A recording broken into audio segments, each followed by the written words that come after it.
from Raspberry Spool. Welcome to my sewing space. Okay, to get your applique going, what you need to do is load up your needle with thread in a matching colour and preferably of the same fibre, so I've got cotton on cotton.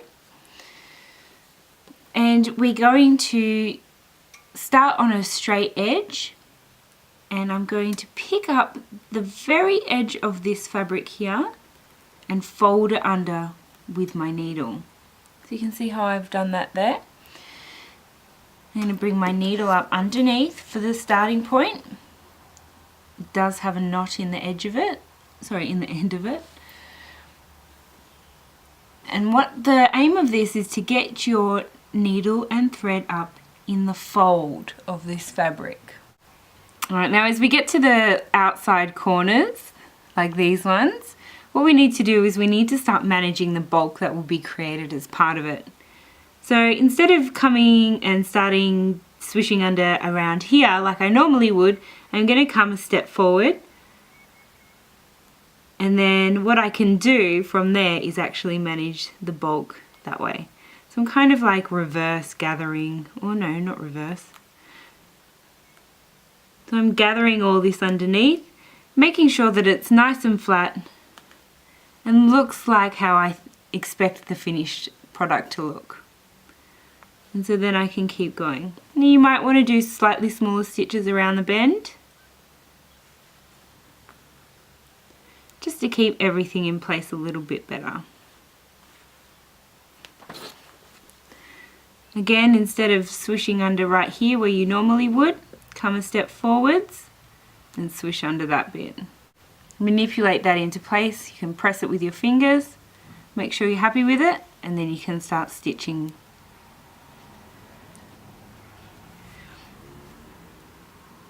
Giving it a finger press and manipulating it into place is really a good way to try and, when it comes to stitching, you're not actually worrying about anything else except the stitching.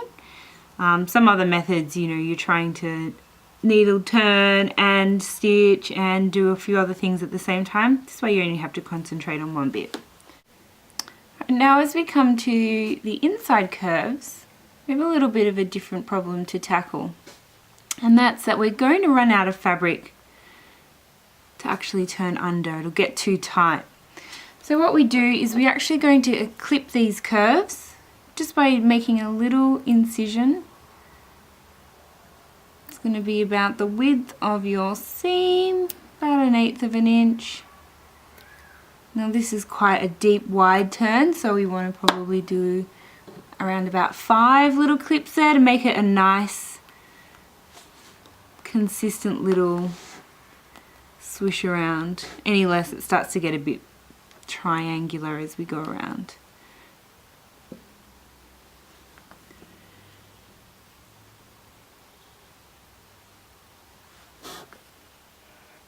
Okay, as I come around here, I tend to bring my thread out on top a little bit more rather than just in the fold. Gives it a little bit of extra strength, and that's where our matching thread comes in handy.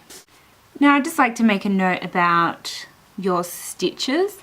Don't stress too much about if your stitches are showing. Remember, this is a handmade and a hand stitched piece. If you can see your stitches, I think that's fine, because you made it, and I want to be able to see that you made it, not a machine. And it's, not the end of the world if they do show up. Okay, you can see that as we're going around, it's giving it a nice finish. And again, these stitches are a little bit smaller than our straight stitches, just so we can, track what's going on here and make sure that everything's going to be enclosed. Okay, so the last shape that we're going to do is the point. So as we get down to the edge of the point, I want to try and finish my stitches right about where I think it's going to turn. So it's going to be along this line. You can see I've already folded under my fabric the whole way along in preparation. I'll land my last one right there. Alright, so what I do next is I pick up this corner of the fabric, this little point, and I swish it around, back, under, right as far as it will go, butting it up against those stitches I just did. Now I'm going to pop that corner out with my thread, just a little pop there. Start preparing my seam for sewing, and then I'll keep going. Now that you're at the point where you might want to finish off your thread, you're running a bit low and you need to start again, I just take it back under the fabric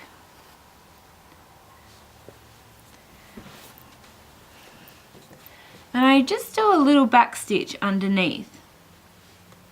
I make sure that that back stitch is under the applique and it's only catching the back side of the background of the fabric, not the feature fabric, so it's hidden underneath that. Take a couple of stitches.